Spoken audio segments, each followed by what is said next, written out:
رمشا خان اور خوشحال خان کے نکاح کے بعد اب ایک ایسی حقیقت سامنے آئی ہے جس نے سب کو حیران کر دیا ہے۔ رمشا نے نہ صرف اپنا نام تبدیل کر لیا ہے بلکہ 24 اپریل کو ایک ایسی پوسٹ شیئر کی جس میں سب کو خدا حافظ کہہ دیا۔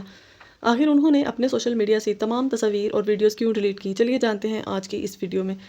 نکاح کی تصاویر وائرل ہونے پر رمشا خان نے اپنی خاموشی توڑ دی۔ انہوں نے واضح کیا کہ کسی کی پرائیویٹ زندگی کی تصاویر بغیر اجازت شیئر کرنا غیر اخلاقی ہے۔ ان کا ماننا ہے کہ ہر انسان کی پرائیویسی کا احترام کیا جانا چاہیے اور ذاتی لمحات کو عوامی ہیڈ لائنز نہیں بننا چاہیے۔ جہاں دوسری طرف حال ہی میں ہم نے دیکھا کہ فضا علی جیسے کیسز میں گھریلو باتوں کو نیشنل ٹی وی پر لا کر ازدواجی زندگی کا تماشا بنایا گیا، وہیں رمشا خان کا یہ قدم ایک روشن مثال ہے۔ اپنی پرائیویٹ زندگی کو محفوظ بنانے اور اسے خوشگوار گزارنے کے لیے انہوں نے سوشل میڈیا کی چکا چوند سے کنارہ کر لیا ہے۔ یہ ثابت کرتا ہے کہ عزت اور سکون ویوز اور ریٹنگ کی دھوڑ سے کہیں بڑھ کر ہیں۔ رمشا خان نے انسٹاگرام پر اپنا نام اب رمشا خان خٹک رکھ لیا ہے۔ سب سے حیران کن بات یہ ہے کہ انہوں نے اپنی تمام پرانی تصاویر ویڈیوز بھی ڈیلیٹ کر دی ہیں۔